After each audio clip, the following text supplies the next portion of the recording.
Everywhere, stories everywhere on this Premier League Saturday. The weekend, of course, began with West Ham remaining unbeaten, winning at the first Premier League game at Kenilworth Road, Luton, by 2-1. Everton came back to 2-2 at Sheffield United, first point of the season for both of those clubs. Brentford also came back for a 2-2 at home to Bournemouth. Five-star show for Spurs, including a Son hat-trick, 5-2 away at Burnley.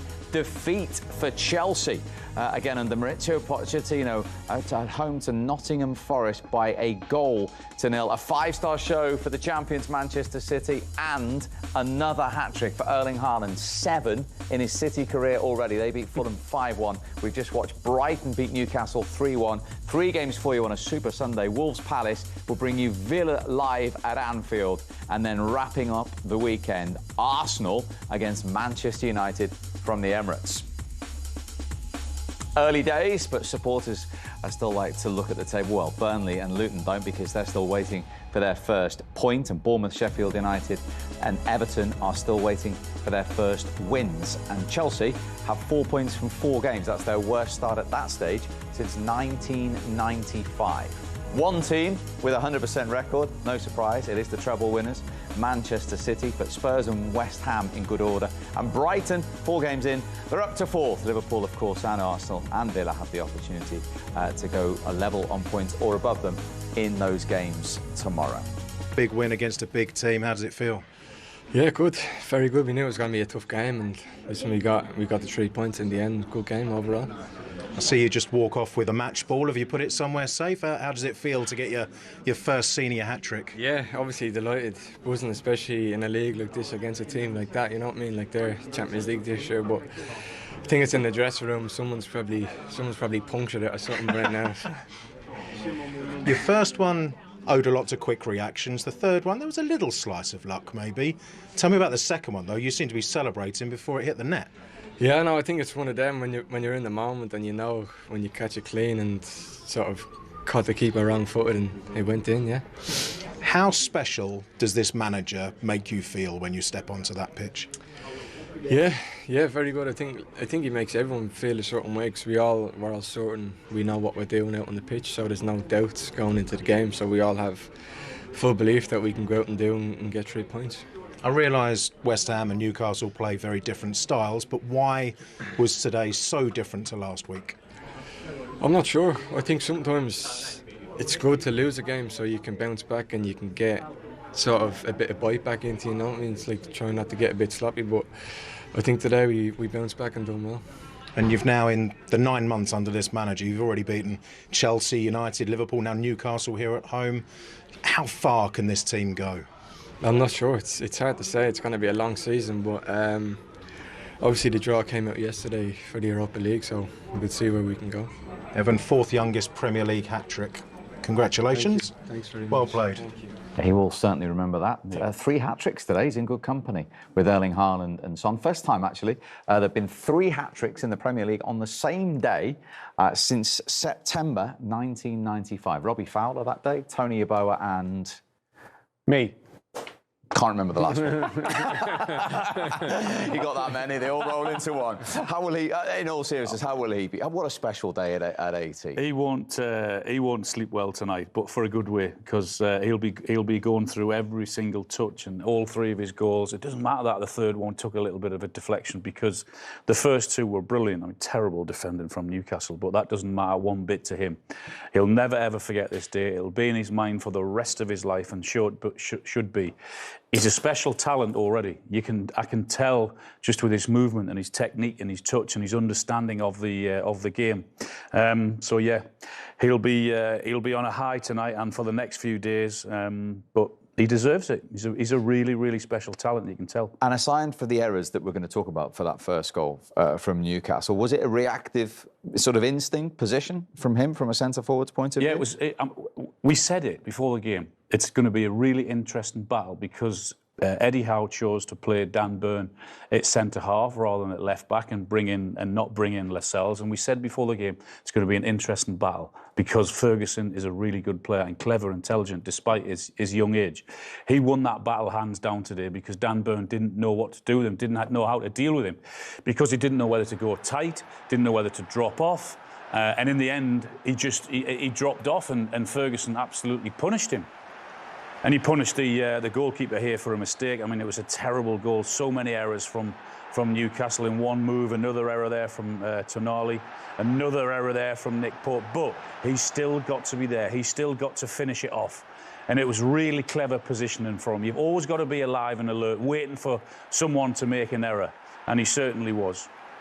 The one thing the midfielder's role there, Owen. Yeah. I mean, just mistakes after mistake. Whether it's Pope, Tonali, Trippier. The one thing you'd say about Brighton is look how many bodies they commit forward. They put you under so much pressure, you know. So then it's hard to defend all those bodies around you. But I think the big difference, obviously Ferguson's there. It's hard to defend all those blue shirts. But I thought mistakes was the big issue for this Newcastle team. They rarely made any last season. They did amazing to get into the Champions League. Today, you know, the mistakes were adding up all over the pitch. The midfield area, Newcastle looked really poor. They were flat. The three of them in midfield were flat. They had no depth. They had no protection. You can see Bruno there, and there's the three of them. Once Bruno makes a decision to go in for the tackle, look what he leaves behind. Because we mentioned Dan Burn, he hasn't got a clue what to do. He doesn't know whether to go tight. In the end, he drops off, and he's just inviting Ferguson to have a shot. There's no pressure on the ball or on the man at all. So go on, you're free, go and have a shot. He did that. Pope wasn't ready for it, and he got the goal he deserved. But really poor from a Newcastle point of view. Their midfield, as I said, were all over the place today. It's rare you see a young kid shoot like that, you know, with such composure, isn't it, Al? You know, he almost passes into net. A lot of young kids are trying to snatch at everything, smash it. That's a composed finish, kind of curls it around. Brilliant finish. Yeah. And he'll take the luck for the third one, won't he? Oh, absolutely. In 5 years' time, people were talking about his hat-trick as an 18-year-old against Newcastle. No one will mention that he got a little bit of luck in that third goal. He won't give a damn whether it took a deflection. He almost earned it today, didn't he? You make your own luck, absolutely. Yeah. He did. If there was one person that deserved it today, it was him. Not only for the other two goals, but for his work rate and his effort and his understanding of the game and giving Dan Burn a torrid time. Not that you'd be horrible enough, but you've analysed it. It was definitely going in on target. So. No, it was. And the thing I like about him is all the goals are different. You know, it weren't just tap-ins there. You know, so the second one is a little bit deeper. It's a good finish. The first one, he's just there where he needs to be. And obviously the third one is a different one with his left foot, obviously, which is going to go on target. So I think he can be delighted with his body of work. But this is the problem Brighton give you. You know, all these players popping up in these little positions. Great little touch, gets it out of his feet. And I think when you give these players time and space, like Newcastle did again, we highlight the midfield three on the 2-0. You can't be flat, Steve, because one pass beats everyone. And that midfield three were flat all game. Dan Burn drops off. He's not sure, do I go, do I stay? And credit Ferguson, because he realised, didn't he? He never really went with him. He always dropped off. And I think De Zerbi mentioned that. He needs to be a 10 in the build-up, but a 9 finishing. Yeah, and also two-footed.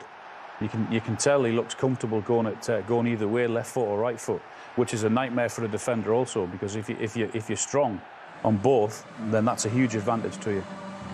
Brilliant. And I'm sure there's a few more of those to follow in his career, but the first one will be very special. And as I say, a teenager in the Premier League era to get a hat-trick is a special achievement. He is the 4th youngest in the Premier League era ever to do so. He's in good company as well. Wow. Michael Owen, he did it a few times, Robbie Fowler, the late Chris Bart-Williams. And as I say, he's on there 18 and 318 days. However, we have been digging into the archives pre-Premier League as well. English top-flight history. Question, Owen, who do you think has got the youngest ever hat-trick in English top-flight history? Well, I'm pretty sure it's the boss. He was asking us when the game was on, but we weren't biting. We had no idea. I was going back into the 60s. I thought you'd forgotten all about it. No. I was thinking, no, they've just dumped me. They've not even mentioned that. I said, who was the youngest ever to score hat-trick in top flight? 17? You just blanked me, the both of you.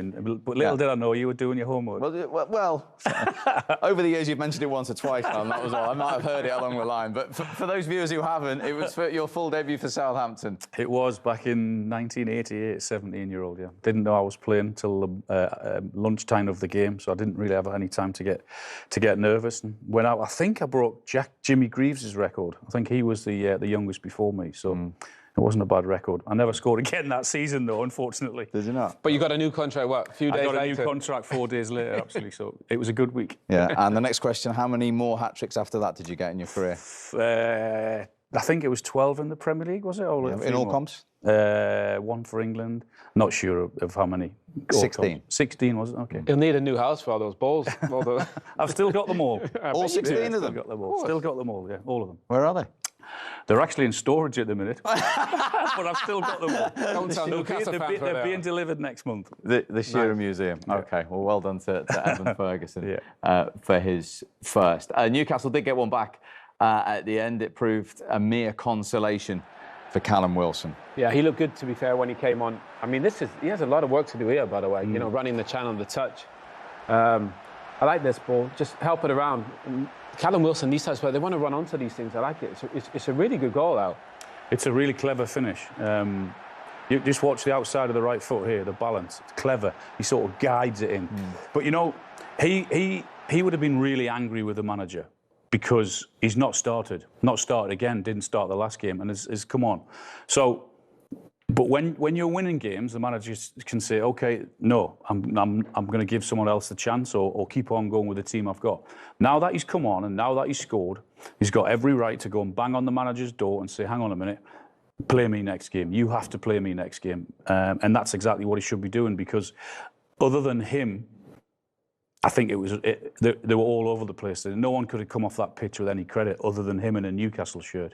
So he's got every right to go and bang on the manager's door and insist, play me, start me the next game. Well, it's interesting because Matt Holland said in commentary, I think he got 14 in 18. You know, when you score in that amount of goals, you'd like to think you're going to get a chance to start a game. OK, talking of managers, we will hope to get a quick reaction. Really well, you had two big chances in 3 minutes, and then it started getting more and more difficult.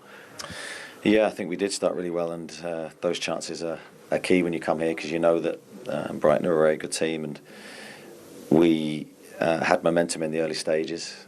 I didn't think there was a lot in the game today. I know 3-0 or 3-1's not a great scoreline for us, but we sort of created our own problems, I think, with the first goal, and that's always key in the game. And there was a big chance. We'd just gone 2-0 down, big chance for Anthony Gordon. You know, you did get a goal late in the game. Had Gordon tucked that away, things might have been different. Yeah, I think it was a tale very similar to last week, where we had chances to extend our lead. We didn't. And today we had chances to score before we did. We didn't take them, and we're just in one of those moments where those things are going against us. And at this level, sometimes you can get punished the other way, and that's what happened.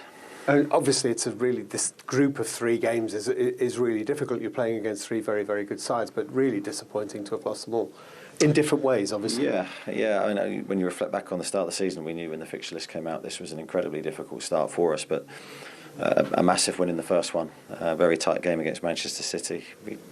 In my opinion, we should have beaten Liverpool, but didn't, and that's probably the result that really hurts us now, because this is always going to be a tough game today. It looked like Fabian Shearer had a real muscle problem towards the end of the game there. Obviously, there's an international break coming up, which might give you an opportunity to work on him, but Botman's injured, and you know that's not something you could do with, really. Yeah, I don't know how anyone is after the game. I've come straight to see you, so fingers crossed he's okay.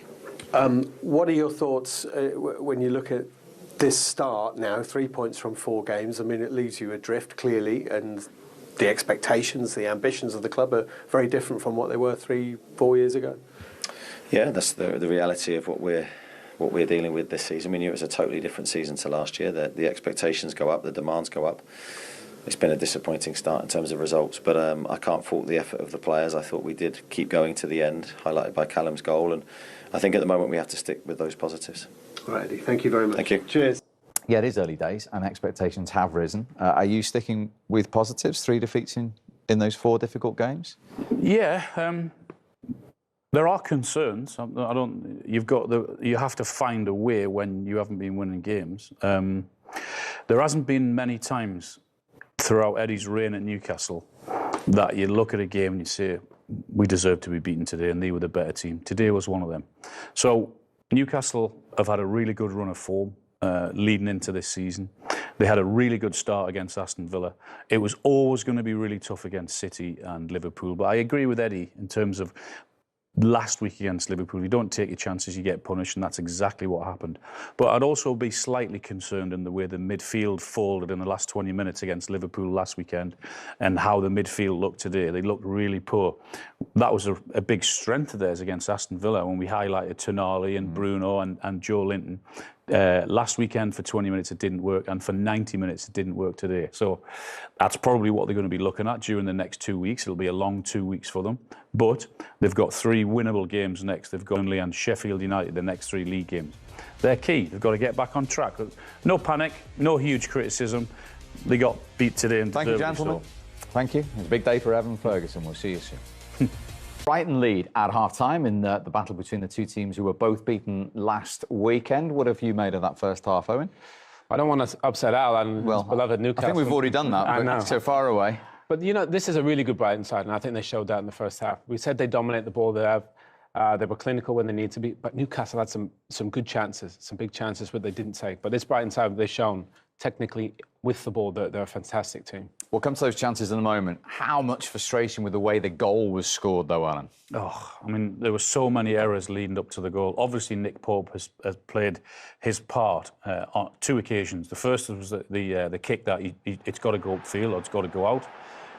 Total missed kick that invites Brighton to put pressure on. And they punished Newcastle. From a Brighton point of view, it's really well worked, but from Newcastle point of view, there's so many errors leading up to the goal there.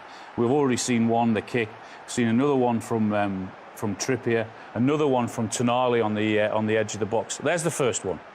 It's got to go. It's got to be a better kick. It's so sloppy from Nick Pope. We've seen him do that before. Second one is Trippier diving in. Then another mistake is that from Tonali. Then it's lazy from his part, not actually closing down. And another big error from Nick Pope. So, I mean, what's that? 4 errors leading up to that goal there. Very good from Brighton, the way they press. But from Newcastle point of view, it's an awful goal to concede. Yeah, the goalkeeper there is the obvious one, Owen. But I'm interested in your position. Sandro Tonali's had a lot of plaudits this season. But before Gilmour shoots there for a central midfield player, is that unforgivable? Well, I know what Sir Alex would have said to me. Well, I probably wouldn't have played for a month if I would have done that. It's quite simple, really. You got to make clean contact. First of all, obviously Trippier dives in there, but they get back in a decent position. Just clear your lines. And then it's just obviously he's probably worried about the power of that shot, and obviously Pope makes a mistake. But 4 chances to clear your lines. The reason Newcastle are in the Champions League is because defensively they're the best team in the Premier League last season. Fewest goals conceded. On that moment there, they made 4 mistakes, and we saw against the Brighton side, you'll pay for it. That is now 11 away games without a clean sheet for Newcastle. At the other end, should they have been more clinical? Yeah, without.